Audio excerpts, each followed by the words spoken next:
Hey skiers, I'm Jeff from skiessentials.com. And I'm Bob. Happy Friday. Welcome back to our Top 5 Friday Ski Industry News videos. Just had an exciting delivery just 20 minutes ago. Yeah, fresh. I mean, as fresh out of the box as you can get. Yeah, so this is a 2024, I almost said 2014, that would really be putting us in the past. This is a 2024 Nordica Unlimited 130 boot. So basically a replacement for the Striders. I've been skiing in a Strider 130 as a touring boot for a few years now. Yep. Really excited to put this thing to the test. Looks like a great boot. It's a significantly more sophisticated, hybrid boot than the Strider. Than the Strider. Yeah, man, it looks like major upgrades. Yeah, for sure. Yeah, which I'm really excited about. I always kind of appreciated the Strider, but it never I never skied in it nearly as much as Speed Machines or Pro Machines or like an Alpine boot. And I'm I think I'm gonna log some resort time in this boot. Yep. Really see what it can do. It's already on my foot. Yeah, it's on your foot. It's been on there for, I don't know, if it was delivered 20 minutes ago, it's been on there for 18 minutes. Yeah, minimal complaints from what I can hear, so that's good. It's good news for a new boot out of the box. Well, Bob, what's really working in your favor, if you're considering the lack of complaints you've got, is that I cannot feel my foot. Right, so you have nothing to complain about. No. Yeah. Whatever's going on down there, I don't know. Yep. No, as soon as you reach that threshold with cold toes, you're like, well, yeah, at this I can't feel them. They're fine. Right. Yeah. You're probably still getting frostbite, so be aware. That's just it's not everybody's technique, but it's fine. That's like a big asterisk right next to once your toes go numb, you're fine. Yeah, you're good to go. Probably just be aware of frostbite. But no, yeah, I'm really excited. And Bob, since we're on a boot theme here, you've been skiing in a bunch of different boots this year. Yep. We've seen a lot of comments in our YouTube videos asking for Bob's opinions on Kesley boots and all the other stuff you've been on. We will share all of that at some point. Sometimes there's just so much to do and so much to talk about that you can't fit it into certain parameters. And I've been picking away, people will comment about the Kesley boots on lots of different videos. So there's Kesley boot answers and questions on. You've had a lot of engagement over Kesley boots. Yep. But just so people know, we will get to all of those things, and it'll all happen before next ski season. Right. Just like last year, we released a lot of content into the spring and even into the summer, and you can expect that to happen again this year. So, I think it's the list is longer than it is short. Totally. And as we do more and more and more throughout the season, it actually kind of makes it more challenging to produce more and more and more because we're spending more time testing and shooting the content. Right. So it's a funny situation. Yep. But yeah, we'll have a lot of stuff about 2024 ski boots before next ski season. And I think that obviously it's an exciting year for ski boots. Boa. Yep. Kesley. Yeah. Lots of fun stuff. These things. Yeah. FOA. I think that's what they're going to have to call it. Yeah. It's a different way of routing a cable. No, I actually think it's really cool. Yeah. Yeah. FOA makes it sound inferior. I don't think Nordica would be fond of that. Well, and we got a lot of testing to do. Who knows what's inferior? Yeah, it could be far better. It could be far superior, exactly. So really excited to put all those things to the test. We were just chatting with Solomon today. Sounds like you might get a Solomon boa to spend a little bit more time in. Right. You've already spent quite a bit of time in a Solomon boa, but lots of fun stuff happening for sure. Here. And with all that said, I think that's enough talk about ski boots. So we can get right into the week's industry news. Lots of World Championship racing over the past week. We'll focus on Michaela to start because that's what you do. What else are you going to do? She ended up opting out of the downhill, which we mentioned last week, but also took a break from parallel and team parallel events, but didn't stop her from tying the modern record for World Championship wins with her win in giant slalom. say less than 48 hours ago. Less than 36 hours ago? Might even be less than 36. Very recently. So congratulations to Michaela Schifrin. Really cool. It was a tight race. I think she won by 18 hundredths of a second. And right now she is tied for that most world championship wins ever. Bob, she could hold it all on her own tomorrow. A record that's sure to fall. Tomorrow's slalom. I mean, we've still got years. Yeah, right. You know. But it could happen tomorrow. It could happen tomorrow. That's what we're saying. So yeah, really excited to see the results of that slalom race. And then big U.S. team highlight here. The team of Nina O'Brien, River Radamus, Paula Moltzen, and Tommy Ford took the win in the team parallel event. I like the team stuff. Isn't that cool? Yeah, I like the team skiing because it's such an individual sport. Yeah. The way that they kind of make it a combined effort of multiple skiers, you know, mixed men and women, and like kind of a mid-discipline. I think it shows Totally. kind of just an interesting outcome and result of putting people on in your team together. It's also fun to like read a list of a U.S. team and really feel like you're like basically listing off like a bunch of like superstar ski racers. Just like the state of United States alpine ski racing is really cool. Yeah, that's a solid group. Totally. Solid group. Right.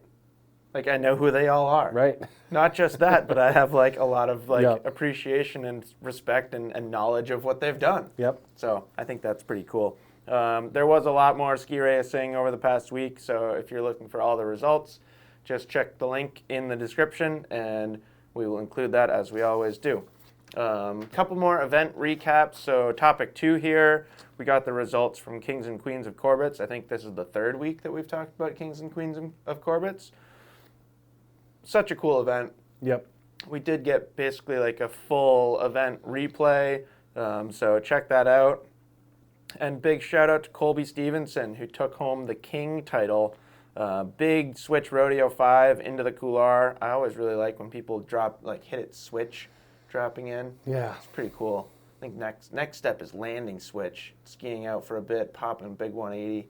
I think that'll be a very conditions dependent decision. Totally. Yeah, it's also like really scary landing stuff that steep switch because you just feel like you're going a million miles an hour right afterwards. Right. Anyways, so big switch rodeo 5, giant backflip, kind of like styled out, leaning a bit to the side, and then a big double cork 10 at the bottom on the I think they were calling it the crowd pleaser jump. That seems like child's play for him down at the bottom. Well, it's kind of silly. Like, as much as I appreciate the fact that it's in there, I could do without the park jump. Yeah. I mean, it's not like scoring based, right? I mean, it's an overall impression. Yeah. So, like, I guess it doesn't really matter. It doesn't really matter, but it also, like, really gives an Olympic level park skier a huge advantage. Kinda. Like at the bottom of that. Kinda. So like he probably could have done forward double 14 and it would have been hard. Right. Or like forward double 16 and like. I just hope it doesn't take away from the other, 80% of the run. And I don't even know if like the skiing is a factor in their decision. Definitely is. Yeah. Okay. Turns and control. Yeah. Oh yeah. Anyways. It's fine that it's in there. He did great. I don't make the rules. Great. Like there's no one else in the world that could have done that. That from top to bottom. Like well, I bet there are other people in the world. But he did it. Like he nailed it. And he did. Other people did not. No, and he's going to be a force to reckon with in future Kings and Queens events. Also, second run, he attempted switch double rodeo 9, which was really cool. Definitely taking things to another level, and again, kind of like a nod to the fact that he is a World Cup and Olympic level elite slopestyle athlete coming off a win at X Games. Like, yeah, pretty good in the air. Yeah, it's amazing. And one of my favorite skiers, if people didn't know that from watching Top 5 Fridays. And then Claire McPherson, she took home the Queen title with kind of a different take. Really smooth entry, not like massive air, not a lot of risk entering the couloir, and a big backflip kind of mid-run, which I think is really what did it for. Yep. And then gotta love this, Bob. This is right from your era. Nice throwback Kozak on that bottom park jump. Yeah, I mean, not as impressive as a Double cork 1080, but you know, style is everything. You know, we talk about it a lot. Like a nice styly switch one is, you know, a very impressive jump. Yeah. No, I thought that was really cool. Yeah. I like the kind of old school tricks like that. And then a couple more kind of shout outs here. Veronica Paulson attempted 2 double backflips, both runs. One was a bit under rotated, one was a bit over rotated. Didn't matter because it still earned her the People's Choice Award, so congratulations to Veronica. And then Ben Richards took the Men's People's Choice Award with a double backflip in, Lincoln Loop mid-run, and then a cork 7 tail grab that was a little bit over-rotated, almost turned into a cork 9 there at the bottom. Should have just gone for it. Yeah, I think that's a tough one to do halfway through. Like your weighting's all off and you land really toe heavy if you just over rotate to 9. But yeah, check out the full event recap if you want to be thoroughly entertained. Really cool event. Yeah, it's amazing what Love they to do go up watch there. it in person one of these years. And then third topic of the week, this one we can get through pretty quickly. Red Bull Playstreets had a very successful return. I watched this whole event live. Really, really cool. The final came down to Jesper Theater and Andre Rigetli. Jesper took home the win. Just unbelievable skiing from Jesper from start to finish of the competition. It pretty much feels like this event is made for him.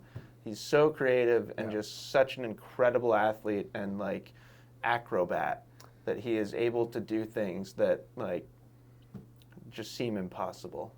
I like it how it just kind of expands the scope of the sport of skiing. Totally. You know, into just a different realm. Yeah. That it's not just, you know, one thing, but Yeah. it's so many different things. And that there's someone like him that can not only excel, but just make it look like a part of his being. Yeah. You know, Right. like, it's totally crazy how they do that. Yeah, he put it all together with ease. Shout out to the trampoline. It's so fun. Like first time I've seen a trampoline in a skiing event, and I want more. Yep. I want more trampoline. Yeah. There's no, and again, there's just no limit to what they can do. It's just the limit to your imagination. Like, I'm looking at you, X Games. If you want to keep doing knuckle huck, you better put a trampoline in there because knuckle huck's already about as silly as you can get. So let's just let's add a some props. Yeah. I mean, anything. Let's add a trampoline. Let's add can we do like an upside down rail? Like so somebody could do like a half of a backflip and slide a rail for a little bit. And then I'm just getting started here. Yeah. So X Games, if you want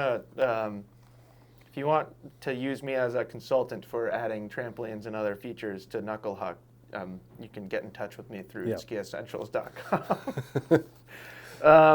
And then kind of switching gears here, fourth topic of the week, Alterra has announced settlement in that COVID class action lawsuit. So this all started when 12 individuals sued Alterra in wake of early closures. That was the first COVID year. Feels like lifetime ago. Decades. But people were pretty angry that their mountains got shut down early and decided to sue them. Law Office Double and Lunar. I don't even care if I mispronounce those people because they're not professional skiers. They combined the cases into a major class action suit. Pass holders lost out on collectively $17.5 million in value, according to their calculations, which is what Alterra will be giving as a settlement. So kind of a range in, how much money you will be credited. If you skied 7 days or more, you will get $10. All that for that, huh? But if you skied, there's a but. If you skied 1 day or less, you're going to get $150. Yeah. It all just feels weird to me. I just don't like lawsuits. I don't know. I understand. I understand the value loss, but it's also like completely out of their control. If you take like the skiing part out of it, like we're romantic about skiing. Right. If you reduce it to services not rendered, Yeah. does it make more sense? Like, can you buy like a season pass to a movie theater? I don't know. I don't go assume to the the answer movies. is yes. Okay. Or like a punch pass or Yeah. something like that. Did those people get sued? Or like amusement parks? Can you get like a season pass to an amusement park? Yeah, you can definitely get a season pass to an Did they get amusement sued? park. Or is it something unique about skiing? Oh, a lot of complainers out there in all forms. Yeah. But fair enough. I think when you reduce it to what I paid for was not what I got. Yeah. You can make a little bit more justification there. Fair enough. But I was happy to take my 20% from my Epic Pass. Well, and that I skied 120 days. Right, and you still got a pretty Still got significant 20%. discount. Yeah. Yeah. So I thought that was an interesting contrast. So Vail gave out $106 million in credits towards the next season's pass, and they're still being taken back to court because people didn't think that was enough. So they reopened that lawsuit in November of 2022.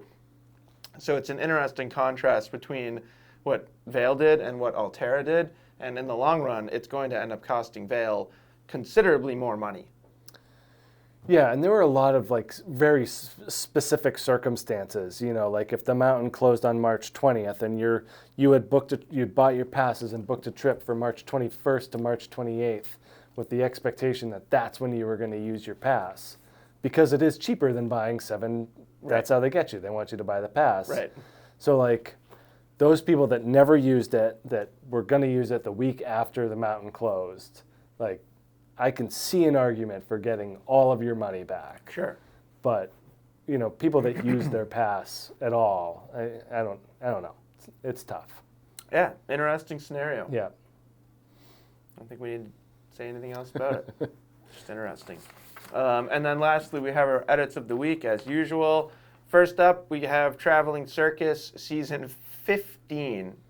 Every year I'm just blown away. And it makes sense that it's Season 15 because 15 years ago I was graduating college with those guys and they were going off to start Season 1. Season 1 of Line Traveling Circus, which you can go back and actually find some of me. Just amazing. What a fun idea. Such a long time ago. But I thought this one was really cool. LJ is back, John Stranillo. If you are familiar with him, he is an incredible personality, super entertaining guy, really fun guy to ski with. I used to get to ski with LJ all the time, so definitely would encourage you to check that out. And then we have an edit with MSP, skiing with Walker Shreds. I suppose he's better known as Walker Shreds. Real name is Walker Woodring. He's 12-year-old, just phenom in the park. Incredible style. Yeah. A lot of talent. Going to be really cool to watch his career. And then we have raw GoPro follows from Bobby Brown. Got a lot of kind of Candide vibes in this one. No music, very minimal editing, just good skiing. Love watching Bobby Brown ski. And then we have a behind-the-scenes video from the Freeride World Tour Kicking Horse venue, which is always cool to see. I think I really enjoy the behind-the-scenes stuff. Yeah. So that's it for this week's Top 5 Fridays.